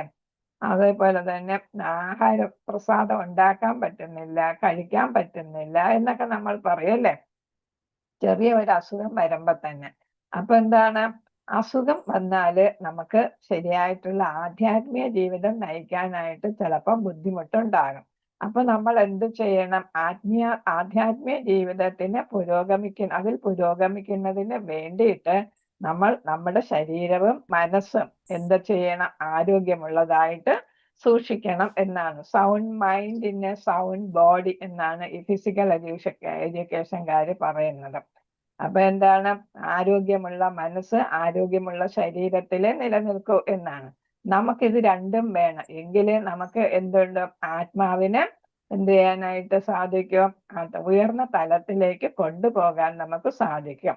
ഈ ഏതാണ് ഈ ബോഡി എന്ന് പറയുന്നത് ഒരു വസ്ത്രമാണെന്ന് നമ്മൾ മനസ്സിലാക്കി അല്ലെ? ആത്മാവിനെ കവർ ചെയ്യുന്ന ഒരു വസ്ത്രമാണ് അല്ലെ? അപ്പൊ ആ ബോഡി ആരോഗ്യമില്ലെങ്കിൽ നമുക്ക് ആത്മീയമായിട്ടുള്ള, അതുകൊണ്ടാണ് ആദ്യത്തെ നമ്മൾ ഇതിൽ തന്നെ ഭഗവത്ഗീതയിൽ തന്നെ പഠിക്കുന്നുണ്ട്, ആദ്യം നമ്മൾ വിശപ്പ് മാറ്റുക എന്നുള്ളത്. അന്നം അല്ലെ? അന്നം കഴിച്ച് വിശപ്പ് മാറ്റിയിട്ടാണ് നമ്മൾ ക്രമേണ ഉയർന്ന തലങ്ങളിലേക്ക് വരുന്നതെന്ന് അതിൽ തന്നെ പറയുന്നുണ്ട്, ഭഗവത്ഗീതയിൽ തന്നെ പറയുന്നുണ്ട്. അപ്പൊ നമ്മൾ എന്ത് ചെയ്യണം? ശരീരത്തെയും മനസ്സിനെയും ആരോഗ്യമുള്ളതാക്കി. അതുകൊണ്ട് ഇവിടെ പ്രഭുപാദരും ശിഷ്യന്മാരും ഒക്കെ ആഹാരം കഴിക്കുന്നുണ്ട്. അപ്പൊ എന്താണ്? ചൈതന്യ മഹാപ്രഭുവും ആഹാരം നന്നായിട്ട് കഴിക്കുമായിരുന്നു എന്നാണ് നമ്മൾ മനസ്സിലാക്കിയിട്ടുള്ളത്. അപ്പൊ ആരോഗ്യപരമായ ശരീരം, ആരോഗ്യപരമായിട്ടുള്ള മനസ്സ്, അതാണ് ഏതിന് സഹായിക്കുന്നത്? ആരോഗ്യപരമായിട്ടുള്ള ആത്മീയ പുരോഗതിക്കും അത് അത്യന്തം ആവശ്യമാണ് എന്നാണ്. അപ്പൊ എന്ത് വേണം? ജ്ഞാനം വർദ്ധിപ്പിക്കാനും നമ്മൾ ആധ്യാത്മിക തലത്തിലേക്ക് ഭക്തിയോഗയിലോട്ട് ഉയരാനും നമുക്ക് എന്ത് വേണം? നമ്മുടെ ശരീരം ഇതായിരിക്കണം, ആരോഗ്യമുള്ളതായിരിക്കണം. അതിനാണ് നമ്മൾ കർമ്മങ്ങൾ ചെയ്യുന്നത് അല്ലെ? പ്രവർത്തനങ്ങൾ ചെയ്യുന്നത്, ജോലികൾ ചെയ്യുന്നത്. അതിലൂടെ നമുക്ക് നമ്മുടെ ജീവനെ നിലനിർത്താനുള്ള ആരോഗ്യമുള്ള ശരീരം ആവശ്യമാണ്. അപ്പൊ അത് ആത്മീയമായിട്ടുള്ള അറിവ് വളർത്തിയെടുക്കുകയും മാത്രമല്ല ശരീരത്തെ പരിപാലിക്കുകയും നമ്മൾ ചെയ്യണം. അപ്പൊ ഹെൽത്തി ബോഡി അല്ലെ, ഹെൽത്തി ലൈഫ് നമുക്ക് വേണം. എങ്കിലേ നമുക്ക് ഇത് മുനിമാരും സന്യാസിമാരും എല്ലാം ഇതൊക്കെ നന്നായിട്ട് മനസ്സിലാക്കി അതനുസരിച്ച് അവർ ജീവിച്ചിരുന്നു എന്നാണ് പറയുന്നത്. അപ്പൊ ശാശ്വതമായിട്ടുള്ള ഇതാണ് നമുക്ക് പ്രവർത്തികൾ ചെയ്യണമെങ്കിൽ നമുക്ക് ആരോഗ്യം വേണം. പിന്നെ വൈദിക നിയന്ത്രണത്തെ കുറിച്ച് പറയുന്നു. അപ്പൊ നമുക്ക് ആരോഗ്യമുള്ള ശരീരവും മനസ്സും ഒക്കെ വേണമെങ്കിൽ വേദങ്ങളിൽ ഇന്ദ്രിയ സംതൃപ്തിക്ക് വേണ്ടിയിട്ടുള്ള പ്രവണതകളാൽ രോഗഗ്രസ്തരായ മനുഷ്യരുടെ പ്രവർത്തനങ്ങളെ മോക്ഷ തത്വങ്ങളിലൂടെ ക്രമീകരിച്ചിട്ടുണ്ട്. എന്ന് വെച്ചാല് നമ്മുടെ ആത്മീയമായിട്ടുള്ള ജീവിതത്തിന് ആവശ്യമായിട്ടുള്ള ഒരു ജീവിതചര്യ വേണം അല്ലെ?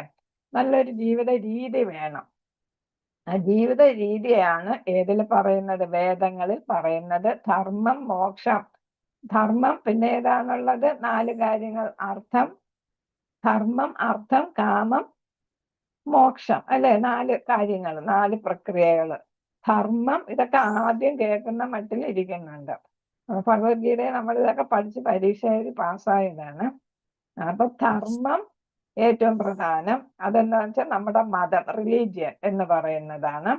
പിന്നെ ഏതാണ്? അർത്ഥം അല്ലെ? സാമ്പത്തികമായിട്ടുള്ള പുരോഗതി. അതാണ് നമ്മുടെ ശരീരത്തിനെ പുഷ്ടിപ്പെടുത്തണമെന്ന് പറയുമ്പോൾ സാമ്പത്തികം വേണം അല്ലെ? പിന്നെ ആഗ്രഹങ്ങൾ, കാമം, പല പല ആഗ്രഹങ്ങൾ. പിന്നെ ഏതാണ്? മോക്ഷം, മോചനം. അപ്പൊ ഇങ്ങനെ 4 തരത്തിൽ നമ്മൾ 4 പ്രക്രിയകളിലൂടെയാണ് നമ്മൾ ആധ്യാത്മിക ജീവിതത്തിൽ പോകേണ്ടതെന്ന് വേദങ്ങൾ നമ്മളെ പഠിപ്പിക്കുന്നുണ്ട് എന്നാണ്. അപ്പൊ ഈ 4 കാര്യങ്ങൾ മനസ്സിലാക്കി അതനുസരിച്ച് നമ്മൾ പ്രവർത്തിക്കണം.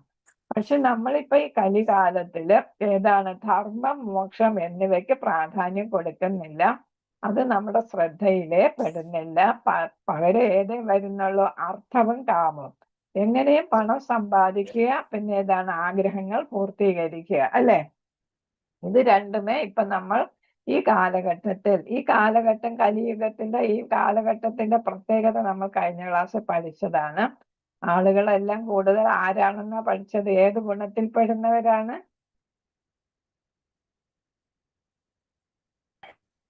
ഹരേ കൃഷ്ണ. ഏത് ഗുണമാണ്? ആണോ രജോ ഗുണമാണോ സത്വ ഗുണമാണോ? തമോ ഗുണം. ആ അംബിക മാതാജി സത്വഗുണമാണോ മാതാജി? ഇനി ഒന്നേ ഉള്ളൂ, ഇനി ഒന്നും കൂടെ ഉള്ളൂ. രജോ മൂന്നെണ്ണത്തിൽ രണ്ടെണ്ണം പറഞ്ഞു കഴിഞ്ഞു. അപ്പൊ തമോഗുണം. രജോ ഗുണത്തിലാണ് രജോഗുണത്തിലാണ് കൂടുതൽ കഴിഞ്ഞ ആൾക്കാർ. ദിവസം പറഞ്ഞതാ 99.9% ഓഫ് പീപ്പിൾ ഏതിപ്പെടുന്നു എന്നാണ്. രജോ ഗുണത്തിലാണ്. പരിഷ്കൃതർ എന്നാണ് വിളിക്കുന്നത്. ഇവരെ പരിഷ്കൃതർ എന്നാ വിളിക്കുന്നത്. അപ്പൊ നമുക്ക് അറിഞ്ഞൂടെ, നമ്മളിപ്പോ തമോ ഗുണത്തിൽ ഉറങ്ങിയും തൂങ്ങിയാണോ ഇപ്പോഴത്തെ ജനത ഇരിക്കുന്നത്? ഇങ്ങനെ അലസരായിട്ടിരിക്കുന്നവര് വളരെ കുറവല്ലേ. അപ്പൊ എങ്ങനെയും ആരോഗ്യമുള്ള സമയത്ത് സമ്പാദിക്കുക എന്ന ലക്ഷ്യത്തോടു കൂടി രാത്രിയും പകലും കഷ്ടപ്പെടുന്നു, കഠിനാധ്വാനം ചെയ്യുന്നു. അങ്ങനെ നമ്മൾ സമ്പാദിച്ചു കൂട്ടുന്നു, പേരും പ്രശസ്തിയും ഒക്കെ വർദ്ധിപ്പിക്കുന്നു അല്ലെ. രാഷ്ട്രീയ രംഗത്തായാലും ഏത് രംഗത്തായാലും പ്രശസ്തി ഉണ്ടാകണം, പേരുണ്ടാകണം, ഫെയിം അല്ലെ, അതുണ്ടാകണം, കീർത്തി അതൊക്കെ നേടണം എന്നുള്ളതാണ്. നല്ല കുടുംബമായിരിക്കണം, സുഖസൗകര്യങ്ങൾ വർദ്ധിപ്പിക്കണം. അതിനല്ലേ ഇപ്പോഴത്തെ ജനത പ്രയത്നിക്കുന്നത് അല്ലേ. അതല്ലേ എല്ലാവരുടെയും ആഗ്രഹം. അപ്പൊ അവരുടെ ആഗ്രഹം എല്ലാ അർത്ഥവും കാമവുമാണ് അല്ലെ. അപ്പൊ എങ്ങനെയും പണം സമ്പാദിക്കുക, സുഖിച്ചു ജീവിക്കുക എന്നുള്ളതാണ്. പിന്നെ പല പല ആഗ്രഹങ്ങളാണ് കാമം എന്ന് പറയുമ്പോൾ. ആഗ്രഹത്തിന് ഒരു അറുതിയുമില്ല അല്ലെ. ഒരു കുറവ് ഒരിക്കലും നമുക്ക് ആഗ്രഹം ഇല്ലാതെ വരത്തില്ല. എന്തെങ്കിലും ആഗ്രഹം ഒന്ന് മാറി വന്നുകൊണ്ടിരിക്കും. അപ്പൊ ഇതാണ് നമ്മുടെ പ്രധാനം. ഇപ്പോഴത്തെ നമ്മുടെ രീതി എന്നാണ് ഇവിടെ പറയുന്നത്. അപ്പൊ നമ്മൾ ധർമ്മവും മോക്ഷത്തിന് ആരും മോചനം കിട്ടണമെന്ന് ഇപ്പൊ ആഗ്രഹിക്കാറില്ല അല്ലെ. നമ്മൾ കുറച്ച് പേരെങ്ങാനും ആഗ്രഹിക്കുമായിരിക്കും. പിന്നെ ധർമ്മം എന്ന് പറയുന്നത് അവരവരുടെ അസ്തിത്വത്തിനെ കുറിച്ച് മനസ്സിലാക്കി അതിനെ പരിപാലിക്കുന്നത് അതിനെയാണ് ധർമ്മം എന്ന് പറയുന്നത്. അപ്പൊ ധർമ്മം എന്ന് പറയുന്നത് ഓരോ ഏതിലുണ്ട്, പിന്നെ വർണ്ണാശ്രമ അല്ലെ വ്യവസ്ഥിതിയില് പറയുന്നതാണ്. ഓരോരുത്തർക്കും ഓരോ ധർമ്മമുണ്ട്. ആശ്രമ വ്യവസ്ഥിതിയിലും എല്ലാത്തിലും വരുന്നവർക്ക്, അതുപോലെ തന്നെ വർണ്ണത്തിലും വരുന്നവർക്കെല്ലാം ഓരോ ധർമ്മമുണ്ട്. എന്ന് വെച്ചാൽ അവരവർ അനുഷ്ഠിക്കേണ്ട കാര്യങ്ങൾ, കർത്തവ്യങ്ങൾ എന്നാണ് അതിന്റെ അർത്ഥം. അപ്പൊ ഇവിടെ നമ്മൾ ഈ ശാസ്ത്ര ഗ്രന്ഥങ്ങളൊക്കെ ധർമ്മം എന്ന് പറയുന്നത് ഭക്തിയുത സേവനം, ഭഗവാനിലുള്ള ഭക്തിയുത സേവനമാണ് ആത്യന്തികമായിട്ട് മാനവരാശിയുടെ ധർമ്മം എന്നാണ് ഭാഗവതം പറയുന്നത്. മാനവരാശിയുടെ ആത്യന്തികമായിട്ടുള്ള ധർമ്മം എന്ന് പറയുന്നത് ഭക്തിയുത സേവനം അല്ലെങ്കിൽ ഭഗവാന് വേണ്ടിയിട്ടുള്ള ഭക്തി എന്നാണ്, ഭഗവാനോടുള്ള ഭക്തി. അപ്പൊ അത് രണ്ടും നമുക്ക് കൂടുതൽ ആളുകൾക്കും ഇല്ല എന്നാണ് ഇവിടെ പറയുന്നത്. അപ്പൊ ധർമ്മത്തിന്റെ പാന്താവ് എന്ന് വെച്ചാൽ വഴി യഥാർത്ഥത്തിൽ ആത്മസാക്ഷാത്കാരത്തിനുള്ളതാണ്. അതാണ് വേദങ്ങളും പറയുന്നത്. ധർമ്മത്തിനെ കുറിച്ച് ധർമ്മശാസ്ത്രങ്ങൾ എന്ന് പറയുന്ന മനുസ്മൃതി, അങ്ങനെ കുറെ സ്മൃതികളൊക്കെ ഉണ്ട് അല്ലെ. അപ്പൊ അതിലൊക്കെ പറയുന്നത് ആത്മസാക്ഷാത്കാരം നേടുക. വേദശാസ്ത്രങ്ങളും പറയുന്നത് ആത്മസാക്ഷാത്കാരം, ഭഗവാനെ സാക്ഷാത്കരിക്കുക. അത് തന്നെയാണ് ആത്മസാക്ഷാത്കാരം. എന്ന് വെച്ചാൽ ആത്മാവിനെ അറിഞ്ഞാൽ ഭഗവാനെ പ്രാപിക്കാൻ മനസ്സിലാകും അല്ലെ. ഭഗവാനെയാണ് പ്രാപിക്കേണ്ടത്. അപ്പൊ ഭക്തർ മുമ്പേ തന്നെ രക്ഷപ്പെട്ടു. കാരണം എന്താണ്? അവർക്ക് ആത്മസാക്ഷാത്കാരത്തിനെ കുറിച്ചുള്ള ജ്ഞാനമുണ്ട്. അവർ അങ്ങനെ ഭക്തിയിലെത്തി ഭഗവാനെ സംതൃപ്തിപ്പെടുത്തുന്ന പ്രവർത്തനങ്ങളാണ് അവർ ചെയ്യുന്നത്. എന്നാൽ അവർ കഷ്ടപ്പാടുകൾ നിർത്താൻ ആവശ്യപ്പെടുന്നില്ല എന്നാണ് പറയുന്നത്. അപ്പൊ ഭക്തർ മുമ്പേ തന്നെ രക്ഷപ്പെട്ടു, മറ്റുള്ളവരൊന്നും ആ വഴിക്ക് എത്തിയിട്ടില്ല എന്നാണ് ഇവിടെ. വിദ്യയുടെയും അവിദ്യയുടെയും ഫലങ്ങളെ കുറിച്ച് ഇവിടെ പറയുന്നു. വിദ്യയും അവിദ്യയും വ്യത്യസ്ത ഫലങ്ങൾ തരുന്നു. വിദ്യ അമൃതത്വം നൽകുന്നു. അമൃതത്വം എന്ന് വെച്ചാൽ ശാശ്വതത്വം അല്ലെ, നാശമില്ലായ്മ. അവിദ്യ ബന്ധനം നൽകുന്നു. എന്ന് വെച്ചാല് ജനന മരണ ചക്രത്തിൽ പെട്ടിവിടെ ഉഴലുന്നു. നമുക്ക് കുടുംബത്തോടുള്ള ബന്ധനം അല്ലെ, ഓരോന്നിനോടുള്ള ബന്ധനം നമുക്കുണ്ട്. പല പല തരത്തിൽ നമ്മൾ എന്ത് ചെയ്യുന്നു? കെട്ടുപിണഞ്ഞ് കിടക്കുകയാണ് അല്ലെ. നമ്മൾ ഇവിടെ തന്നെ അറ്റാച്ച്ഡ് ആയിട്ട് കിടക്കുകയാണ്. അതേസമയം വിദ്യ യോഗയാണ് ഇവിടെ അല്ലെ. കർമ്മമാണ് ബന്ധനത്തിന് പുണ്യപാപ ഫലങ്ങൾ കിട്ടുന്നത് അല്ലെ. അതേസമയം വിദ്യ ജ്ഞാനമാർഗം അമൃതത്വത്തിലേക്ക് നയിക്കുന്നു, ശാശ്വതത്വത്തിലേക്ക് നയിക്കുന്നു. ഭൗതിക ജീവിതത്തിന്റെ കെണിയിൽ വീഴാതിരിക്കാൻ നാം വിദ്യയെയും അവിദ്യയെയും ഒരുമിച്ച് മനസ്സിലാക്കണം. അപ്പൊ എന്തുകൊണ്ട് ബന്ധനം വരുന്നു എന്ന് മനസ്സിലാക്കിയാല് ജ്ഞാനം കൊണ്ട് ബന്ധമോചനത്തിന് നമുക്ക് ശ്രമിക്കാനായിട്ട് സാധിക്കും അല്ലെ. ബന്ധമോചനം കിട്ടണമെങ്കിൽ ബന്ധനത്തിനുള്ള കാരണം നമ്മൾ അറിയണം. രോഗം അറിഞ്ഞാലല്ലേ അതിന് മരുന്ന് സേവിക്കാൻ പറ്റൂ അല്ലെ. അപ്പൊ രോഗം എന്താണെന്നുള്ളത് നമ്മൾ മനസ്സിലാക്കണമെങ്കിൽ അവിദ്യ എന്താണെന്ന് മനസ്സിലാക്കണം. അതിന്റെ ചികിത്സ മനസ്സിലാക്കണമെങ്കിൽ വിദ്യ എന്താണെന്ന് മനസ്സിലാക്കണം, ജ്ഞാനം ഉണ്ടാകണം അല്ലെ.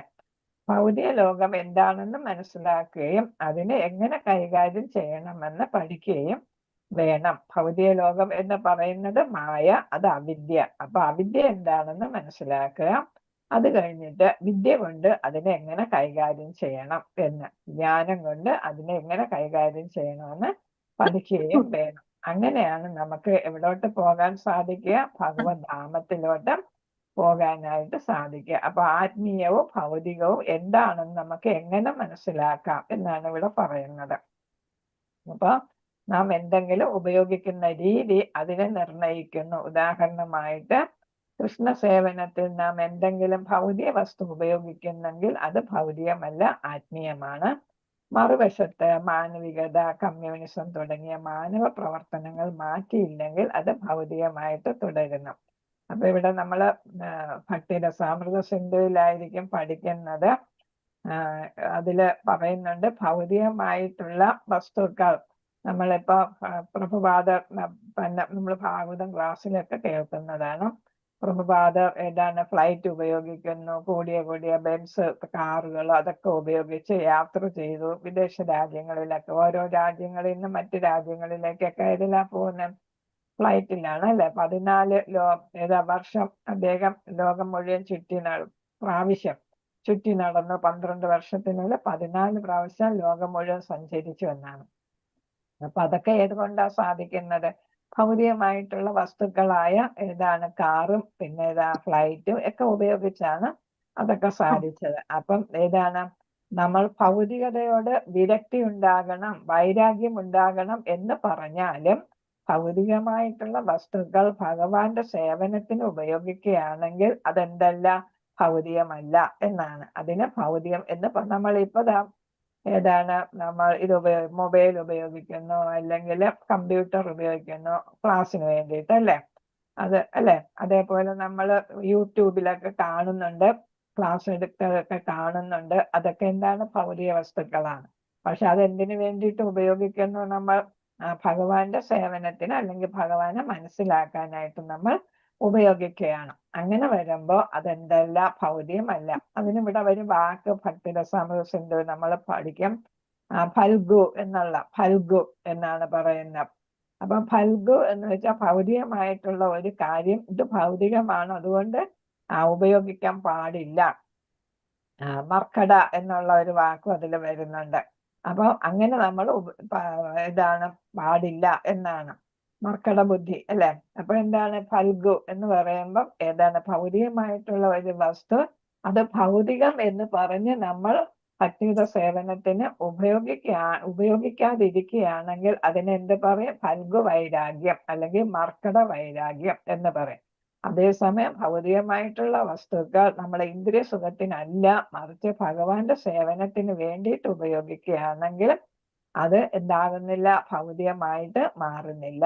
എന്നാൽ മാനവികത, കമ്മ്യൂണിസം തുടങ്ങിയ മാനവ പ്രവർത്തനങ്ങൾ അവ ഭൗതികമായി തന്നെ തുടരും എന്നാണ്. കാരണം അത് നമുക്ക് പേരും പ്രശസ്തിയും നേടാനായിട്ടല്ല, ഇന്ദ്രിയ ആസ്വാദനം ഒക്കെ നേടാൻ വേണ്ടിയിട്ടാണ് നമ്മൾ ഇവയൊക്കെ ഉപയോഗിക്കുന്നത്. കമ്മ്യൂണിസം ചെയ്തിട്ട് നമുക്ക് ഭഗവാനെ പ്രാപിക്കാൻ പറ്റത്തില്ല. മാനവികത ചെയ്തിട്ട് ഹ്യൂമനിസം അത് ചെയ്തിട്ട് നമുക്ക് ഭഗവാനെ പ്രാപിക്കാൻ അത് വഴിതെളിക്കത്തില്ല അല്ലെ. നമ്മൾ ഭഗവാനെ സേവിച്ച് ഭക്തിയിലെത്തിയാല്, ശുദ്ധ ഭക്തി അല്ലെ, കൃഷ്ണ പ്രേമം വന്നാലേ നമുക്ക് എവിടെയൊക്കെ എത്താൻ പറ്റൂ, ഭഗവാനെ പ്രാപിക്കാനായിട്ട് പറ്റൂ. അല്ലാതെ കമ്മ്യൂണിസത്തിലൂടെയോ ഹ്യൂമനിസത്തിലൂടെയോ സോഷ്യലിസത്തിലൂടെയോ ഒന്നും നമുക്ക് ഭഗവാനെ പ്രാപിക്കാനായിട്ട് സാധിക്കത്തില്ല. അവയെ നമുക്ക് ഭഗവാനെ പ്രാപിക്കാനുള്ള മാർഗമാക്കി മാറ്റാൻ പറ്റിയാല് ശരി, പക്ഷെ അത് സാധ്യമാണോ എന്നുള്ളത് സംശയമാണ് അല്ലെ. അപ്പൊ ഇത്രയാണ് ഇതില് പറഞ്ഞിരിക്കുന്നത്. അപ്പൊ വിദ്യ അവിദ്യ അതെന്താണ്? വിദ്യ ഇത് അവിദ്യ മായയാണ്. പക്ഷെ ഇത് മായ എന്ന് പറയുന്നത് ഭഗവാന്റെ ആത്മീയ ശക്തി ഇവിടെ ഒരു ഛായയാണെന്നാണ് പറയുന്നത് അല്ലെ. യോഗമായ മഹാമായ അല്ലെ, നമ്മൾ കേട്ടിട്ടില്ലേ യോഗമായേ മഹാമായേ? അപ്പൊ അത് ഭഗവാന്റെ ശക്തിയുടെ ആത്മീയ ശക്തിയുടെ ഒരു ഛായ എന്ന് വെച്ചാൽ ഒരു ഷെയ്ഡ് ഇമേജ് അല്ലെ, അതാണ് എന്നാണ് നമ്മൾ പറയുന്നത്. അപ്പൊ നമ്മൾ അതിനെ എന്താണ് ശരിയായിട്ടുള്ള രീതിയിൽ ഉപയോഗിച്ചാൽ ഒരു വസ്തുവില് ഏതാണ് ശരിയായിട്ടുള്ള ഇതും കാണും തെറ്റായിട്ടുള്ളതും കാണും. അപ്പൊ നമ്മൾ മായയെ തിരിച്ചറിഞ്ഞാല് നമുക്ക് യാഥാർത്ഥ്യത്തെ മനസ്സിലാക്കാനായിട്ട് സാധിക്കും എന്നാണ് പറയുന്നത്. ഹരേ കൃഷ്ണ. അപ്പൊ ഇവിടെ ഈ ശാശ്വതമായിട്ടുള്ള ജീവിതം ഇത് ലോകത്ത് സാധ്യമാകത്തില്ല എന്ന് പറയുന്ന ഇവിടെ ഹിരണ്യകശിപുവിന്റെ ഒരു ഉദാഹരണം കൊടുക്കുന്നുണ്ട്. ഹിരണ്യം എന്ന് വെച്ചാൽ സ്വർണ്ണ അല്ലെ, കശിപു എന്ന് വെച്ചാൽ മൃദുലമായ മെത്ത. അപ്പൊ അദ്ദേഹത്തിന് ധനത്തോടും സ്ത്രീകളോടും ഭയങ്കര ആസക്തി ആയിരുന്നത് കാരണമാണ് അദ്ദേഹം ഏതാണ് വർഷങ്ങളോളം 10,000-ഓളം വർഷം നീണ്ടു നിന്ന് തപസ് ചെയ്ത് ബ്രഹ്മാവിനെ പ്രത്യക്ഷപ്പെടുത്തിയത് അല്ലെ. അത്രയ്ക്ക് ഏതാ വലിയ തപസ് അദ്ദേഹം ചെയ്തത് അല്ലെ. കാരണം എന്താണ്? അദ്ദേഹം ശരീരഭാഗങ്ങൾ തന്നെ മുറിച്ച് അഗ്നിയിൽ ഹോമിക്കുകയായിരുന്നു എന്നാണ് അല്ലെ. അത്രയ്ക്ക് വലിയ തപസ്സാ ചെയ്ത് അപ്പൊ അവസാനം ബ്രഹ്മാവിന് പ്രത്യക്ഷപ്പെടാതിരിക്കാൻ വയ്യാത്തത് കൊണ്ടാണ് പ്രത്യക്ഷപ്പെട്ടപ്പോ എന്താണ്, എനിക്ക് ശാശ്വതത്വം തരണം എന്നാണ് ആവശ്യപ്പെട്ടത്. ആ വരമാണ് ചോദിച്ചത്. എനിക്ക് മരണം പാടില്ല, ഞാൻ മരിക്കണ്ട എന്നുള്ളതാണ്. പക്ഷെ എന്താണ്, ആ ശാശ്വതത്വം ആർക്ക് കൊടുക്കാൻ പറ്റത്തില്ല? ബ്രഹ്മാവിന് കൊടുക്കാൻ പറ്റത്തില്ല. കാരണം എന്താ? ബ്രഹ്മാവിന് മരണമുണ്ടോ? ഹരേ കൃഷ്ണ. ബ്രഹ്മാവിന് മരണമുണ്ടോ? മരണമുണ്ട് കുറെ വർഷങ്ങൾക്ക് ശേഷം. കൊറേ എന്നുള്ളത് എത്രയാണ്? സഹസ്രയുഗം. സഹസ്ര 311.04 ട്രില്യൺ ഇയേഴ്സ് അല്ലേ. അത് കഴിയുമ്പം അപ്പോഴും ഭഗവാന് 100 വയസ്സാകും, ബ്രഹ്മാവിന് 100 വയസ്സാകും. ഭഗവാനല്ല, ബ്രഹ്മാവിന് 100 വയസ്സാകുമ്പോ മഹാകൽപ്പം ഉണ്ടാവും അല്ലേ. നമ്മൾ ഭഗവത്ഗീതയെ പഠിച്ചതൊക്കെ ഇടയ്ക്കിടയ്ക്ക് അവിടെ എവിടെയെങ്കിലൊക്കെ നമ്മൾ ഓർക്കണം. അപ്പൊ ഇതൊക്കെ അതുമായിട്ട് തമ്മിൽ ബന്ധപ്പെട്ടല്ലേ വരിക അല്ലെ. അപ്പൊ അങ്ങനെ കൊടുക്കാൻ ബ്രഹ്മാവിന് മരിക്കേണ്ടി വരും എന്നുള്ളത്. ബ്രഹ്മാവ് ഭൗതിക ലോകത്തിലെ ഒരാളാണ് അല്ലെ. അപ്പം ബ്രഹ്മാവ് എന്ന് പറഞ്ഞ ഒരു സ്ഥാനമാണെന്ന് നമ്മൾ പഠിച്ചു. ഇന്ദ്രൻ, ബ്രഹ്മാവ് എന്നൊക്കെ പറയുന്ന ഓരോ ഡ്യൂട്ടികളും ഏൽപ്പിച്ചിരിക്കുന്നതാണ് അല്ലെ. അപ്പൊ അവരൊക്കെ എന്താണ്, ശാശ്വതരല്ല. നമ്മളെപ്പോലെ തന്നെ അവർക്കും മരണമുണ്ട്. ഇതാണ് കാലയളവ് വ്യത്യാസം ഉണ്ടെന്ന് മാത്രം. അവരും ജനിക്കുകയും മരിക്കുകയൊക്കെ ചെയ്യും. അപ്പൊ എന്താണ്, ശാശ്വതത്വം തരാനായിട്ട് പറ്റില്ല എന്ന് പറഞ്ഞപ്പോഴാണ് 100 കണ്ടീഷൻസ് ഇങ്ങനെ പറഞ്ഞത് അല്ലെ.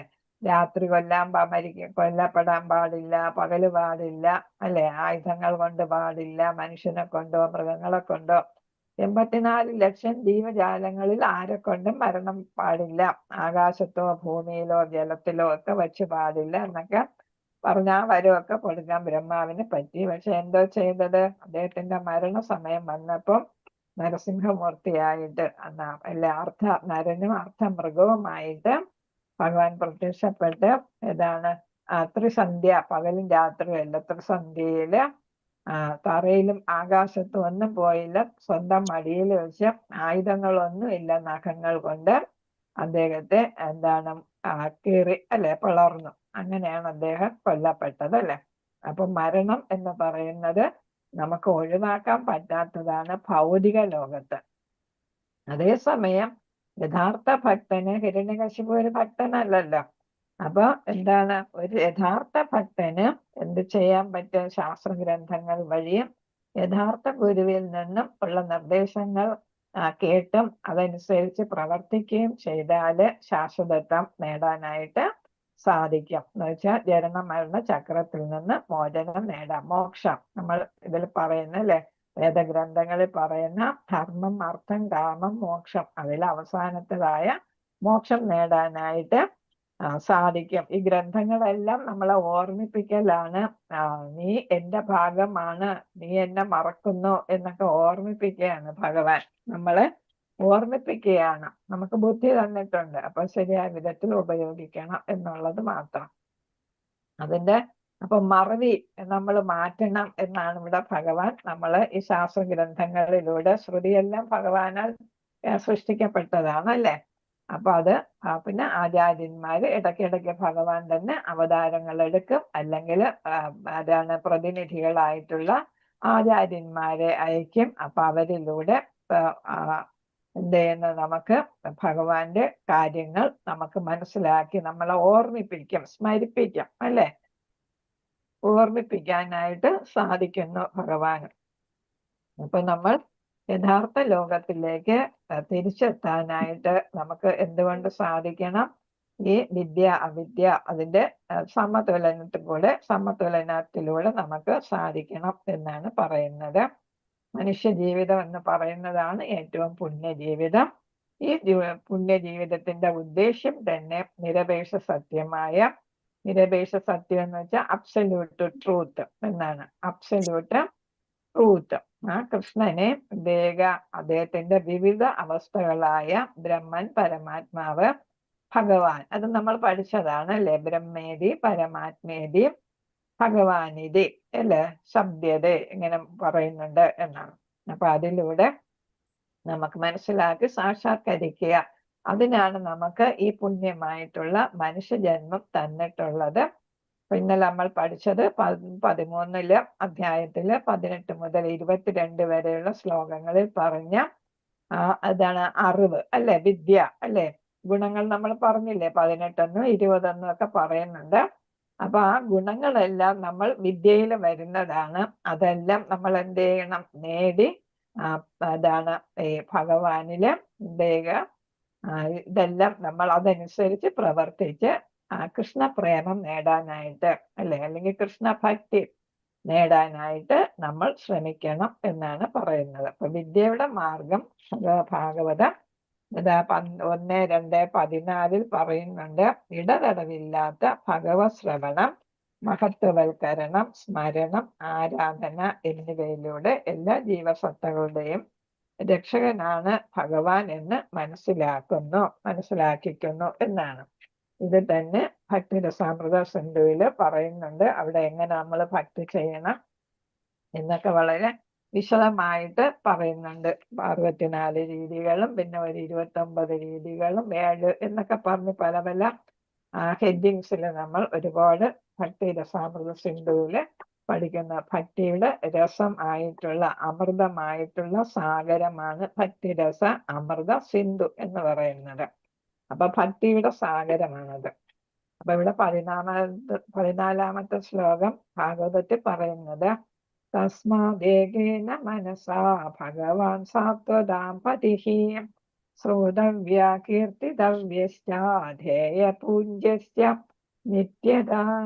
എന്നുവെച്ചാല് ഒരാൾ ഏകാഗ്രമായി സദാ ഭക്തസംരക്ഷകനായ പരമദിവ്യോത്തമ പുരുഷനെ കുറിച്ച് ശ്രവിക്കണം, പ്രകീർത്തിക്കണം, സ്മരിക്കണം, ആരാധിക്കണം എന്നാണ് ഇവിടെ പറയുന്നത്. അങ്ങനെ നമുക്ക് എന്ത് ചെയ്യാം? ഭക്തിയിലൂടെ അവിദ്യയെയും വിദ്യയെയും മനസ്സിലാക്കി ഒരേ സമയം മനസ്സിലാക്കി ഇതാണ് ഭഗവത് സ്മരണയിലൂടെ, ജ്ഞാനത്തിലൂടെ, ഭഗവത് സ്മരണയിലൂടെ, ആരാധനയിലൂടെ അല്ലെ ഭഗവാനാണ് എല്ലാം എന്ന് മനസ്സിലാക്കി നമുക്ക് എന്ത് നേടാൻ സാധിക്കും?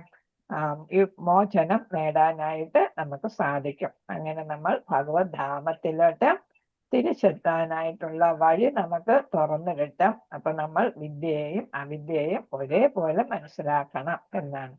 വാഞ്ചകൽപതരൂപശ്ച കൃപാ സിന്ധുഭ്യേവ ച പതിതാനാം പാവനേഭ്യോ വൈഷ്ണവേഭ്യോ നമോ നമഃ. അനന്തകോടി വൈഷ്ണവ ഭക്തവൃന്ദ കി ജയ്. ശ്രീല പ്രഭുപാദർ കി ജയ്.